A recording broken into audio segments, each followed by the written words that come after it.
హల్లెలూయా. మంచిది. మన ప్రభువును రక్షకుడైన యేసుక్రీస్తు వారి శ్రేష్ఠ పరిశుద్ధమైన నామములో కూడి వచ్చిన మీకు అందరికీ కూడా నా హృదయపూర్వక శుభవందనాలను తెలియజేస్తున్నాను. అందరికీ వందనాలండి. అందరు బాగున్నారా? దేవుని దయలో, దేవుని కృపలో నేను ఎంతగానో మరి దేవుని మాటను అనుసరించి దేవుని యొక్క స్వరమును వింటూ దేవుని యొక్క ఆలోచనలో మీ యొక్క కుటుంబాల బిడ్డల జీవిత ప్రణాళికలు నడుస్తున్నాయని రచించుకుని మీరు అలా ముందుకు కొనసాగుతున్నారని మరి నేను ఎంతగానో విశ్వసిస్తున్నాను, ప్రార్థిస్తున్నాను. మరి నమ్మిన వారు గట్టిగా చప్పట్లు కొట్టుచు దేవుని నామాన్ని కనపరుద్దాం. దేవునికి మహిమ కలుగును గాక. మంచిది. ఇప్పటివరకు కూడా ప్రభువు తన నామాన్ని చక్కగా కీర్తనలతో, ప్రార్థనలతో, కృతజ్ఞతా స్తుతులతో దేవుని నామాన్ని మహిమపరుచుకున్నారు. అందును బట్టి దేవునికి మహిమ, ఘనత, ప్రభావములు కలుగును గాక. హల్లెలూయా, హల్లెలూయా, హల్లెలూయా, హల్లెలూయా.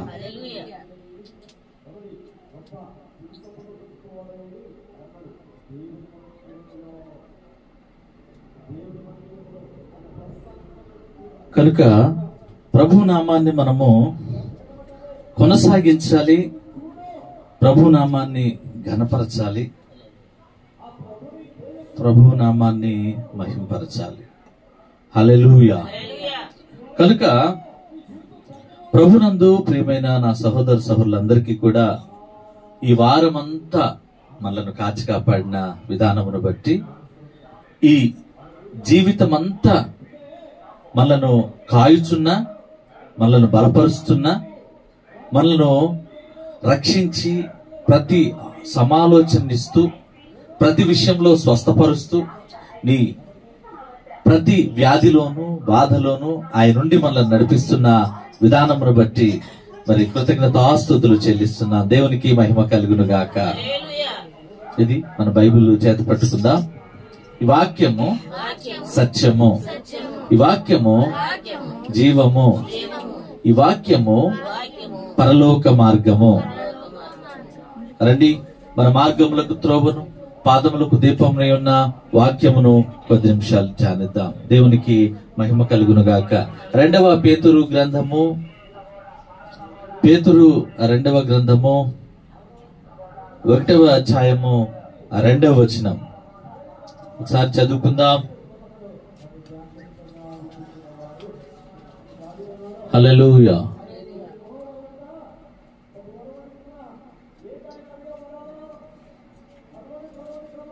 పరిశుద్ధ జీవ గ్రంథంలోని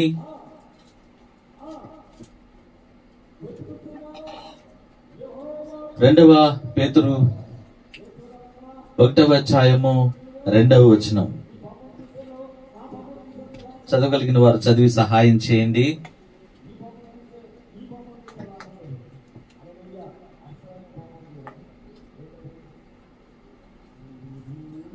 రెండవ పేతురు 1వ అధ్యాయము 2వ వచనం నేనే చదువుతున్నాం, చదవట్లేదు.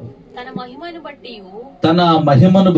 గుణాతిశయమును బట్టి మనలను పిలిచిన వాని గూర్చిన అనుభవ జ్ఞానము మూలముగా ఆయన దైవ భక్తి జీవమునకు భక్తికి కావలసిన వాటినన్నిటినీ మనకు దయచేయుచున్నందున దేవుని గూర్చినట్టు మన ప్రభువైన యేసు గూర్చినట్టునైనా అనుభవ జ్ఞానము వలన మీకు కృపయు సమాధానము విస్తరించును గాక.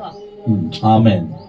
తన మహిమను బట్టి గుణాతిశయమును బట్టి మనలను పిలిచిన వాని గూర్చిన అనుభవ జ్ఞాన మూలముగా ఆయన దైవశక్తి జీవమునకును భక్తికిని కావలసిన వాటినన్నిటినీ మనకు దయచేయుచున్నందున దేవుని గూర్చినట్టు మన ప్రభువైన యేసును గూర్చిన వట్టి అయినను అనుభవ జ్ఞానము వలన మీకు కృపయు సమాధానమును విస్తరించును. దేవునికి మహిమ కలుగును గాక.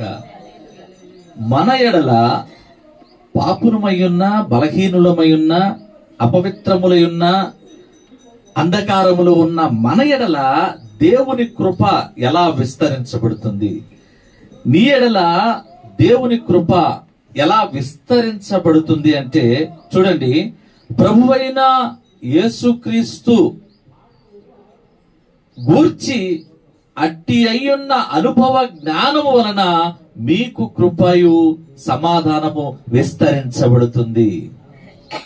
నీవు ఏమై ఉన్నావో, దేవుడు ఏమై ఉన్నాడో దాని వలన ఆయన కృప మన వద్ద విస్తరించబడుతుంది.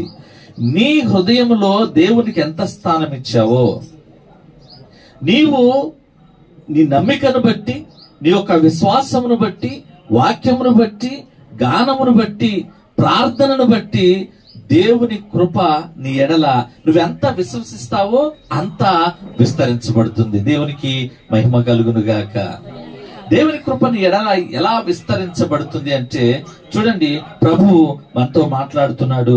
2వ పేతురు గ్రంథము 1వ అధ్యాయము 2, తన మహిమను బట్టి, తన యొక్క మహిమను బట్టి, తన యొక్క గుణాతిశయమును బట్టి, మన పిలిచిన వాని గూర్చిన అనుభవ జ్ఞాన మూలముగా ఆయన దైవశక్తి జీవమునకును భక్తికిని కావలసిన వాటన్నిటికి మనకు దయచేస్తున్నందున, ఎవరు దయచేస్తున్నారంటే మన పిలిచిన వాని గూర్చిన గుణాతిశయమును బట్టి. మనం పిలిచిన వాడు నమ్మదగిన వాడు. ఆయన దాని నుండి, ఆయన అనుభవములో నుండి, ఆయన పొందిన దెబ్బలలో నుండి, ఆయన చూపిస్తున్న ప్రేమలో నుండి అంట మనకు దయచేయుచున్నందున దేవుని గూర్చినట్టు, మన ప్రభు అయిన యేసును గూర్చినట్టునైనా అనుభవ జ్ఞానం వలన మనకు కృప సమాధానము విస్తరించబడుతుంది.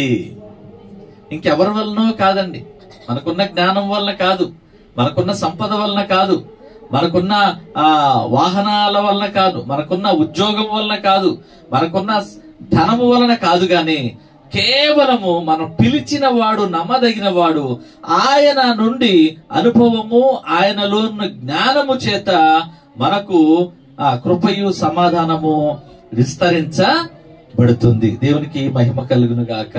మరి కృపయు సమాధానమును విస్తరించుకోవడానికి మనము ఎలాంటి వారం అనేది ముందు మనం గమనించాలి. మనము ఎంత పరిశుద్ధులము, మనము ఎంత హీనులము, మనం ఎంత బలహీనులము ఒకసారి మనము జ్ఞాపకం చేసుకోవాలి. ప్రభువైన యేసుక్రీస్తు వారు తన రక్తమును మనకిచ్చి, ఆయన మనలను ప్రోక్షించి, ఇదిగో భూదిగంతములలో నీకు అసాధ్యమైనది ఏదీ లేదు, నీవు ఈ భూమిని ఏలు, ఈ భూమి నిండా విస్తరించి నువ్వు ఫలించి అభివృద్ధి పొంది, ఆది కాండంలో ఉంటుంది, నువ్వు ఏలమని చెప్పాడు. ఈ సర్వ మానవాళి కూడా ఏలమని చెప్పిన ఆయన్ని మర్చిపోతున్నారు, వారు ఏలుతున్నారు. హల్లెలూయా. భూమిని నింపి ఫలించి విస్తరించండి, మీరు అభివృద్ధి పొందండి, ఆశీర్వదించబడండి అని ఆయన మనలను తయారు చేసి స్వకీయాత్మను ఊది భూమిపైన తోడునిచ్చి ఆయన విస్తరించండి అంటే ఆయన్ని వదిలేశారు, వీళ్ళు విస్తరించడం మొదలు పెట్టారు. విస్తరించమని చెప్పిన ఆయన్ని విసర్జించారు, వీరే విస్తరించబడిపోతున్నారు. అదే ప్రస్తుత కాలంలో జరిగే ప్రతి మనిషిలోనూ, ప్రతి కుటుంబంలోనూ జరుగుతున్నది. ఇది ఏలమని చెప్పారు ఒక ఆయన, మీకు అసాధ్యమైనది ఈ భూమి మీద ఏదీ లేదు, ఆకాశమునందైనా మీరు వశపరుచుకుంటారు, భూమి అంతా ఏదైనా సరే మీ కాలి క్రింద ఉంటుంది అని ఆయన అద్భుతమైన ఆయన జ్ఞానమును మనకిచ్చారు, ఆయన ఆత్మను మనకిచ్చారు, ఆయన యొక్క ఆలోచన మనకిచ్చారు, ఆయన యొక్క రూపాన్ని ఇచ్చారు, ఆయన యొక్క బలాన్ని ఇచ్చారు, అంతేకాకుండా ఆదరణకర్తనిచ్చి తోడునిచ్చారు. నీకు ఈ భూమి మీద అద్భుతములు చేసే ఒక గొప్ప కృపనిచ్చారు. ఇవన్నీ ఇచ్చి నిన్ను ఈ భూమిని ఏలమంటే నువ్వు ఏం చేస్తున్నావంటే చెప్పిన ఆయన్ని మర్చిపోయి నేనే అని ఏలుతున్నావు. దేవునికి మహిమ కలుగును గాక. ప్రభునందు నాకు అత్యంత ప్రియులారా, లోకంలో మనం బహుఘోర పాపులమై, ఎంతో దుష్టులమై, బలహీనులమై, భక్తిహీనులమై, దుర్మార్గులమై, ప్రజల చేత తోసివేయబడిన వారమై, నిత్య నరకానికి పాత్రులమై అనేక విధాలుగా దేవునికి శత్రువులుగా మారిపోయి, దేవునికి వ్యతిరేకమైనవి ఇష్టపడి, దేవునికి సంబంధించిన వాటికి శత్రువులుగా మారిపోతే, నిజంగా దేవుడు మన ఎడల తన కృపను, ఏమండి, కృప అంటే అంతులేని ప్రేమ అని అర్థం, అంతే కదండి. నువ్వు కృపకు పాత్రుడు అయ్యావు అంటే ఆయన ప్రేమే నిన్ను ప్రేమించి ఏం చేసిందంటే ఆయన కృపకు నిన్ను అర్హుణ్ణి చేసింది. కనుక అంతులేని ఆయన ప్రేమ ఏం చేసిందంటే నిన్ను కృపకు అర్హుడిగా చేసింది. ఆయన గొప్ప ప్రేమ చూపకపోతే మనం ఏమైపోయేవారమో. ఏమండి, నక్కల్లాంటి పరిస్థితులు, అరణ్యము వంటి లోకములో మనల్ని ఎక్కడికి చీకటి బిళాల్లోకి మనల్ని లాక్కెళ్ళిపోయాయి. హల్లెలూయా. అందుకే ప్రభువైన యేసుక్రీస్తు వారు ఏం చేశారంటే ముందుగా మనల్ని ఏం చేశారంటే ఆ రక్షణ ఇవ్వాల, ఫస్ట్ రక్షణ ఇవ్వాల. ఏమండి, యేసు ప్రభువు వారు వచ్చి ముందు రక్షణ ఇవ్వకుండా ముందు నువ్వు చీకటిలో నుండి బయటికి రా, చీకటిలోనున్న జనులను వెలుగులోకి నడిపించుటకు ఆయన వచ్చెను. అంతేనా?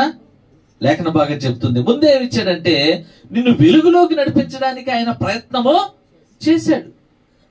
భూమి మీదకి రాగానే ఫస్ట్ చెప్పింది ఏంటంటే భయపడకుడి, నేను మీకు ఒక మంచి మహా సంతోషకరమైన, ప్రతి సర్వ మానవాళికి సంతోషకరమైన వార్తను ఒకటి తెచ్చాను. నేను వచ్చాను, మీరు భయపడమాకండి. ఇదిగో మిమ్మల్ని ఈ చీకటిలో నుండి నేను వెలుగులోకి, ఐగుప్తులో నుండి కనాన్లోకి నడిపిస్తాను, శ్రమల నుండి సంతోషంలోకి నడిపిస్తాను, ఆపదల్లో నుండి ఆశీర్వాదంలోకి నడిపిస్తాను, మీకు గొప్ప బలము గల జనాంగముగా నేను మారుస్తాను, సంపూర్ణ శక్తినిచ్చి పరిపూర్ణ బలాన్నిచ్చి నేను నింపుతాను అని ఆయన మనకు సెలవిస్తున్నాడు.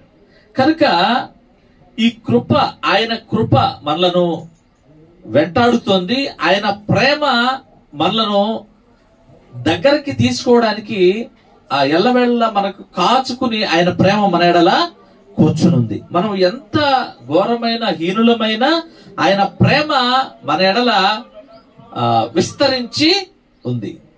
కనుక నీ ఎడల దేవుని కృప నీ ఎడల ఎలా విస్తరించబడుతుంది అంటే, చూడండి, ఆయన యొక్క ప్రభువైన యేసుక్రీస్తు వారు ఈ వచనంలో చూస్తే తన తేజో పరలోక నివాసాన్ని, తన దూతలందరి యొక్క గాన ప్రతిగాన ప్రస్తుతాలని, తన మహా దివ్య తేజో మహిమను, సింహాసనాన్ని, తన తండ్రితో ఉండే గొప్ప భాగ్యాన్ని, దేవుని స్వరూపాన్ని విడిచిపెట్టి మన మధ్య నివసించడానికి ఆయన సిద్ధపడ్డాడు. దేవునికి మహిమ కలుగును గాక.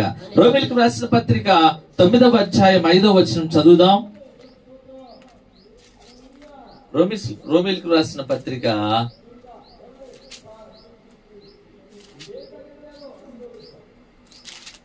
9వ అధ్యాయము 5వ వచనం చూస్తే, శరీరమును బట్టి క్రీస్తు వీరిలో పుట్టెను, ఈయన సర్వాధికారి అయిన దేవుడై ఉండి నిరంతరము స్తోత్రార్హుడై ఉన్నాడు. ఆమేన్, హల్లెలూయా. ఈయన ఎలా ఉన్నాడంటే అద్భుతమైన మాటలను మనకు తెలియచేసేవాడిగా, శరీరమును బట్టి క్రీస్తు వీరిలో పుట్టెను. శరీరమును బట్టి అంటే మంది శరీరం, మంది ఫ్లెష్. ఆయన దైవ మానవుడు. ఆయన సంపూర్ణ శరీరముతోనూ పరిపూర్ణ ఆత్మీయ బలముతోనూ ఆయన వచ్చాడు. కనుక మనం శరీరంతో పుట్టాము కనుక దైవాన్ని మనం శరీరముతో చూడలేము కనుక ఆయన ఏంటంటే మనకులాగా తగ్గించుకుని మనం ఏమై ఉన్నామో ఆ విధంగా ఆయనే రిక్తునిగా మన కోసం వచ్చాడు. లేక ఆయన దైవముగా వస్తే శరీరులుగా మనం చూడలేము. ఆ యొక్క జ్ఞానం మనకు ఉండదు, ఆ యొక్క వెలుగును మనము చూడలేం. కనుక ఆయన అంటున్న మాట ఏంటంటే, చూడండి, శరీరము ద్వారా ఆయన వీరిలో పుట్టెను, ఈయన సర్వాధికారి అయిన దేవుడై ఉండి నిరంతరము స్తోత్రార్హుడై ఉన్నాడు. ఆయన నిరంతరము ఎల్లవేళలా ప్రతి విషయంలో స్తుతులకు పాత్రుడిగా మనము స్తోత్రించే విధంగా అర్హత కలిగిన వాడే ఉన్నాడు. కనుకనే ఆయన కృప విస్తరించబడుతోంది మన ఎడల. ఆయన చూపిన ప్రేమ బట్టి మన ఎడల ఆయన కృప విస్తరించబడుతుంది. అందుకే ప్రభువైన యేసుక్రీస్తు వారు ఏంటంటే ఆయన దివ్య తేజోమహిమను, తండ్రి వద్ద కుడిపార్శ్వన కూర్చున్న ఆ పరిస్థితులను, సింహాసనాన్ని విడిచిపెట్టి ఒక శరీరధారి అయి కృపాసత్య సంపూర్ణుడుగా మన మధ్య నివసించడానికి ఈ లోకంలో ఉన్న తరతరాల సకల జనుల పాప భారాన్ని, తరతరాల సకల జనులు మోస్తున్న ప్రయాసను, పాపాలన్నీ కూడా తానే మోసుకొని శిలువపై మన పాపాలకు ప్రాయశ్చిత్తం, పరిహారం, నివృత్తి చేసి మనకు పాప క్షమాపణ, గొప్ప రక్షణ అనుగ్రహించాడు. హల్లెలూయా. కనుకనే మన ఎడల ఆయన కృప విస్తరించబడుతుంది. దేవునికి మహిమ కలుగును గాక. దీన్నే దేవుని యొక్క మహాకృప అంటారు, దీన్ని మహాప్రేమ అంటారు. హల్లెలూయా.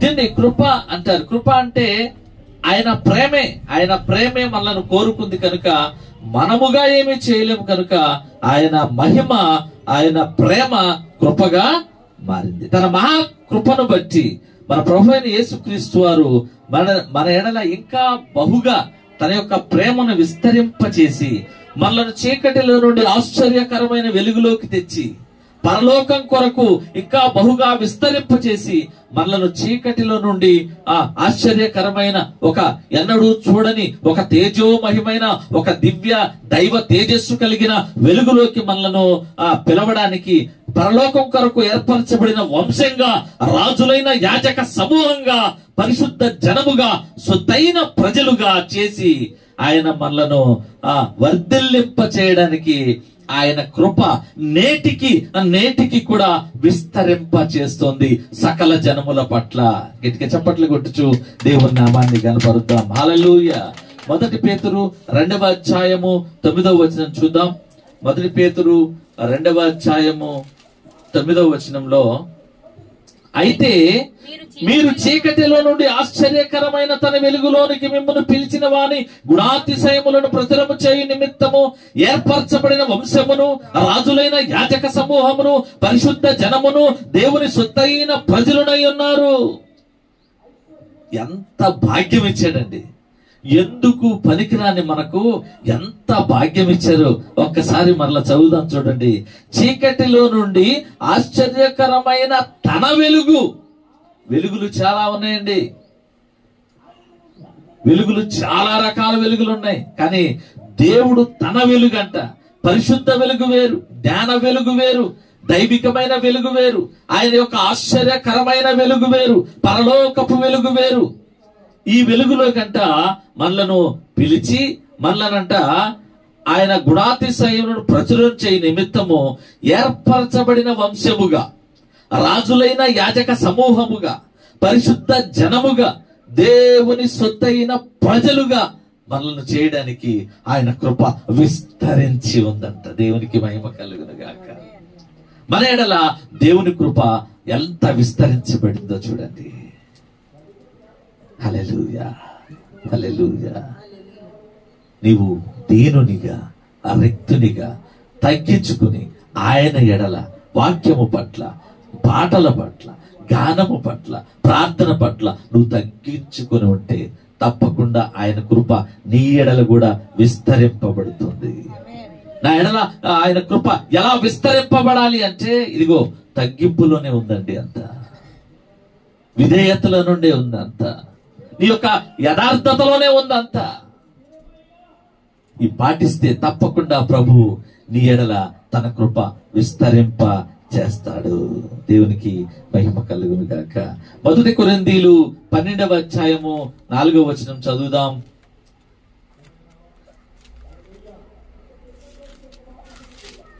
12వ అధ్యాయము 4వ వచనం. కృపావరములు నానా విధములుగా ఉన్నవి గాని ఆత్మ యొక్కడే. దేవునికి మహిమ కలుగును గాక. ఇక్కడ కృపా వరములు అనేకం ఉన్నాయి, అనేక కృపావరములు ఉన్నాయి. కానీ ఆత్మ అయిన వాడు ఒక్కడే, ఆత్మతో నింపువాడు ఒక్కడే, ఆత్మ చేత బంధింపబడివాడు ఒక్కడే, ఆత్మ చేత కార్యము చేయువాడు ఒక్కడే. ఆ ఒక్కడే త్రిత్వమై ఉన్నవాడు, తండ్రి కుమార పరిశుద్ధాత్మ అయి ఉన్నవాడు. ఆ ఒక్కడే నజరుడైన యేసుక్రీస్తు వారు. ఆ ఒక్కడే పరిశుద్ధాత్ముడు, ఆదరణకర్త. ఆత్మ ఒకటే, కానీ వరములు అనేకము. నువ్వు వరముల చేత అనేక ఆశ్చర్య కార్యాలు చేయవచ్చు, కానీ అవన్నీ చేసేది కూడా ఎవరంటే ఆత్మయ్య ఉన్న దైవమే. ఇక్కడ ఆయన ఏం చేశాడంటే ఆయన ఆత్మను, ఆయన వాక్యమును, ఆయన పరిశుద్ధతను ఎన్నెన్నో ఎన్నెన్నో తన ఆత్మవరాలుగా మనకిచ్చాడు, తన కృపావరాలుగా మనకిచ్చాడు. తన ఆత్మను, వాక్యమును, జ్ఞానమును, ఇవన్నీ కూడా ఆత్మవరములు, ఇవన్నీ కూడా మనకిచ్చాడు. ఎందుకంటే ఆయన కృప విస్తరించబడడానికి. ఈ వాక్య భావించున్న దేవుని బిడ్డలారా, దేవుని కృప నీకుంది, నేను లేదంటలేదు. దేవుని కృప నీ ఎడల ఉంది, నేను లేదంటలేదు. దేవుని కృప నీ మీద ఆవరించి ఉంది, నేను లేదంటలేదు. దేవుని కృప నిన్ను బహుగా విస్తరించి ఉంది, నేను లేదంటలేదు. కానీ దేవుడు ఆదివారపు దినమున నీతో మాట్లాడుతున్న మాట ఏంటంటే, ఇప్పుడు వరకున్న కృప కాదు కానీ ఇంకా బహుగా విస్తరింప చేయాలి, ఇంకా నిన్ను ముందుకు తీసుకువెళ్ళాలి, ఇంకా నిన్ను బహుగా బహుగా బహుగా హెచ్చించబడాలి, నిన్ను ఇంకా ఆత్మతో నింపబడాలి, నిన్ను ఇంకా బహుగా నిన్ను ఆత్మలో సిద్ధింప చేయాలి. ఇదిగో నిన్ను ఇంకా బహుగా నీ కృపలో ఆయన విస్తరింప చేయాలని అనుకుంటున్నాడు. నువ్వు కృపలో విస్తరించబడాలి అంటే దేవుని యందు తగ్గించుకుని ఉండాలి. ఇదిగో నువ్వు కృపలో విస్తరించబడాలంటే తన సహవాసమును నువ్వు చేయాలి. చూడండి ఒకసారి ఆ 1 కొరింథీయులకు రాసిన పత్రిక 1వ అధ్యాయము 9వ వచనంలో, మన ప్రభు అయిన యేసుక్రీస్తు అను తన కుమారుని సహవాసమునకు మిమ్మును పిలిచిన దేవుడు నమ్మతగిన దేవుడు, నమ్మతగిన వాడు. తన సహవాసమును, ఫ్రెండ్షిప్ చేయటంలో నమ్మతగిన వాడు ఆయన. కనుక తన సహవాసాన్ని నిన్ను తన సహవాసమునకు రమ్మని ఆయన పిలుచుతున్నాడు. ఎందుకంటే నీ ఎడల తన కృప విస్తరింప చేయడానికి, నీ ఎడల ఆయన యొక్క సమాధానమును విస్తరింప చేయడానికి. చూడండి, లోకం విడిచిన తర్వాత అక్షయమైన, నిర్మలమైన, వాడబారమని శ్రేష్టమైన స్వాస్థ్యాన్ని ఆయన మనకివ్వడానికి, దాని ద్వారా కృప విస్తరింప చేయడానికి ఆయన మనకు అద్భుతమైన మాటనిస్తున్నాడు. చూడండి, 1 పేతురు 1వ అధ్యాయము 4వ వచనంలో, 1 పేతురు 1వ అధ్యాయము 4వ వచనంలో చదవమ్మా. మృతుల్లో నుండి యేసుక్రీస్తు తిరిగి లేచుట వలన, మృతులలో నుండి యేసుక్రీస్తు తిరిగి లేచుట వలన జీవముతో కూడిన నిరీక్షణ మనకు కలుగునట్లు, అనగా అక్షయమైనది, నిర్మలమైనది, వాడబారనదియునైన స్వాస్థ్యం మనకు కలుగునట్లు ఆయన తన విశేష కనికరము చొప్పున మనలను మరల జన్మింప చేసెను. దేవునికి మహిమ కలుగును గాక. అద్భుతమైన, ఆశ్చర్యకరమైన సంగతులు ఈ వాక్యములు ఇమిడిపడి ఉన్నాయండి. మృతుల నుండి యేసుక్రీస్తు తిరిగి లేచుట వలన, ఆయన మరణించి మరల తిరిగి 3వ దినమున లేచుట వలన నిరీక్షణ మనకు కలుగునట్లు. అంటే ఏమయ్యా, నువ్వు యేసుక్రీస్తు అని ఎందుకు ఒప్పుకుంటున్నావు? చక్కగా ఇగో దేవుళ్ళు అనబడిన వారు అనేక మంది ఉన్నారు, వాళ్ళు పూజించుకోవచ్చుగా. యేసుక్రీస్తు ఎందుకంటే అప్పుడు నువ్వు ఒక మాట చెప్పాలి, అయ్యా యేసుక్రీస్తు నేను ఎందుకు నమ్ముకుంటున్నా అంటే, మరణించి తిరిగి 3వ దినమున ఆయన లేచాడు కనుక, 3వ దినమున మరణించి లేచిన వారు ఏ దేవుడు లేడు కనుక నేను ఆయన నమ్ముకుంటున్నాను, నేను విశ్వసిస్తున్నాను, నేను ఆయనకి ప్రార్థిస్తున్నాను, నేను ఆయన్ని పూజిస్తున్నాను అని చెప్పాలి. అప్పుడు ఆయన ఏంటంటే, ఆయన లేచుట వలన ఇలా చెప్పే వారికి ఒక ఆధారం చూపించినట్లు. లేకపోతే ఆధారం ఉండేదండి? దేవుళ్ళు అనబడిన వాళ్ళందరికీ ఉన్నట్టుగానే మనకి ఒక దేవుడు ఉండేవాడు. కానీ ఈ దేవుడు సత్యమైన వాడా, స్థిరమైన వాడో మనం చెప్పలేకుండా ఉండేవాళ్ళం. ఎందుకంటే వాళ్ళు వేసే ప్రశ్నలకి మనం జవాబు చెప్పేవాళ్ళం కాదు. కానీ ఇప్పుడు ఒక ఆధారం ఉంది, ఒక రికార్డు ఉంది, ఒక స్థిరమైన ఒక రుజువు ఉంది. ఏంటంటే మరణించి తిరిగి 3వ దినమున ఆయన లేచాడు అని ఒక ఆధారము చూపించవచ్చు. కనుక ఈ ఆధారము చూపడానికి, నిరీక్షణ కలిగిన, జీవము కలిగిన నిరీక్షణ మనకు ఆధారంగా ఇవ్వడానికే ఆయన తిరిగి 3వ దినమున లేచి ఆయన ఆరోహణమయ్యే ముందు ఒక 500 మంది భక్తుల కన్నా పైగా కనిపించి అనేకమైన ఆశ్చర్య కార్యాలు చేసి ఆయన వెళ్ళాడు రుజువుల కొరకు. దేవునికి మహిమ కలుగును గాక.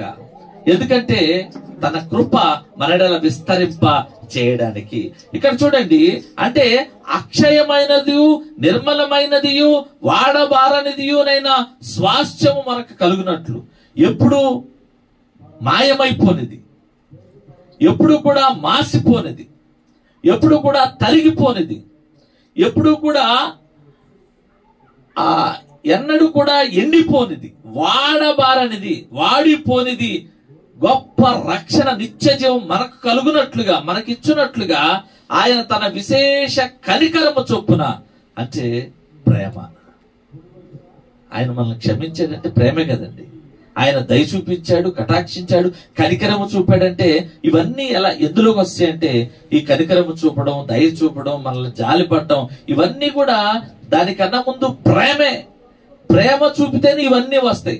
ఆయనకున్న ప్రేమను బట్టి ఏ పరిస్థితుల్లోనైనా మనం వీటన్నిటి నుండి రక్షించి ఆయన శక్తి ద్వారా ఆయన అద్భుతమైన స్వాస్థ్యమును మనకివ్వడానికి ఆయన మనకు గొప్ప రక్షణను మనకిచ్చాడు. ఎందుకంటే ఆయన కృప మన ఎడల విస్తరింప చేయటానికి. దేవునికి మహిమ కలుగును గాక. హల్లెలూయా. అంతేకాకుండా చూడండి, యోహాను సువార్త 17వ అధ్యాయము 22వ వచనంలో అయితే తన స్వరూపాన్ని ఇచ్చాడు. యోహాను సువార్త 3వ అధ్యాయము 2వ వచనంలో అయితే తన సింహాసనాన్ని మనకు అనుగ్రహిస్తాడు.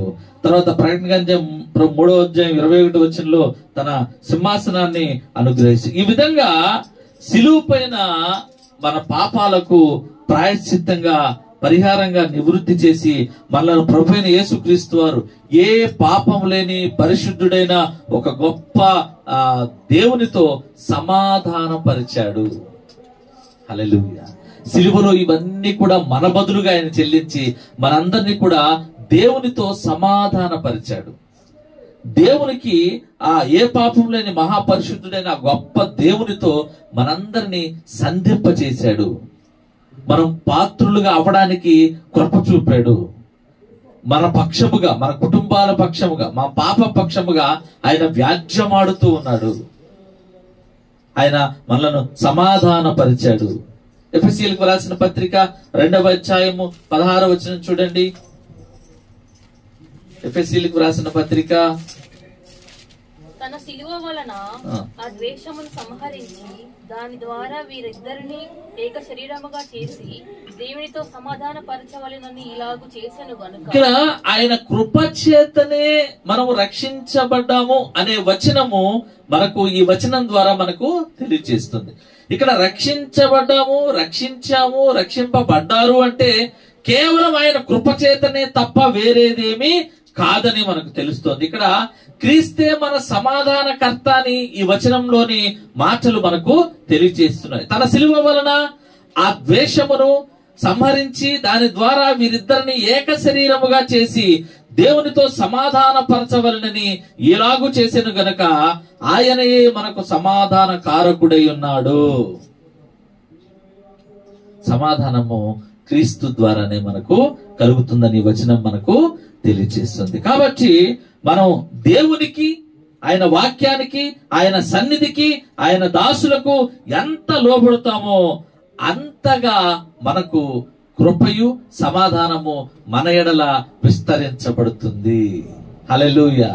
దేవుని యొక్క మాటలకు, దేవుని యొక్క వాక్యముకు, దేవుని యొక్క సన్నిధి సాన్నిధ్యమునకు, దేవుని యొక్క సన్నిధిలో ఉన్న ఆదరణకర్తకు మనం ఎంత లోబడతామో అంత నువ్వు ఎంత లోబడితే అంత పరిమాణం బట్టి ఆయన కృప మన ఎడల అంత విస్తరింపబడుతుంది. గట్టిగా చప్పట్లు కొట్టుచు దేవుని నామాన్ని కనపడతాం. హల్లెలూయా. కాబట్టి దేవునికి మనము లోబడి ఉండాలి, తగ్గింపుతో ఉండాలి. ఆయన కృప మన ఎడల విస్తరింపబడినట్లుగా మనము ప్రతి విషయంలో తగ్గి ఆయనకు సమాధానము తెలిపేలాగా, సమాధానం పొందుకునేలాగా మనము జీవించాలి. హల్లెలూయా. ఎందుకంటే ప్రభుతో, తండ్రితో మనలను సమాధాన పరుస్తూ ఉన్నాడు. నేటికి కూడా అయ్యా ఫలానా ఇలా, అయ్యా అబ్బాయి ఇలా, అయ్యా ఇలా వ్యాజ్యమాడుతూనే, ప్రార్థన చేస్తూనే, నిత్యము తండ్రితో మన పక్షముగా ఆయన గోజాడుతూనే ఉన్నాడు. హల్లెలూయా. నమ్మిన వారు 2 చేతులు ఎత్తి స్తోత్రములు చేద్దాం. హల్లెలూయా, హల్లెలూయా.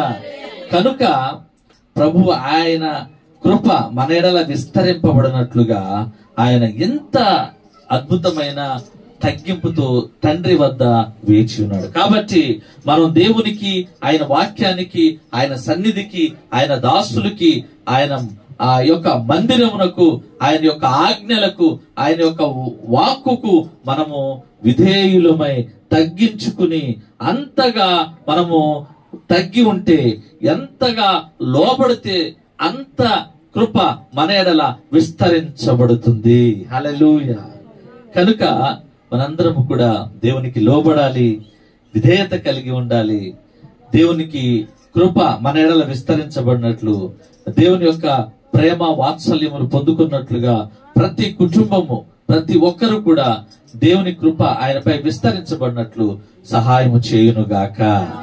దేవుడు మనల్ని దీవించునుగాక. అట్టి రీతిగా మనందరినీ సిద్ధపరచునుగాక. అట్టి రీతిగా మనందరి ఎడల కృప విస్తరించబడునుగాక. ప్రభు యొక్క కృప మనందరి ఎడల విస్తరింప చేయునుగాక.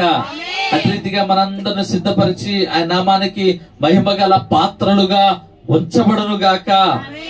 తల్లు వంచండి.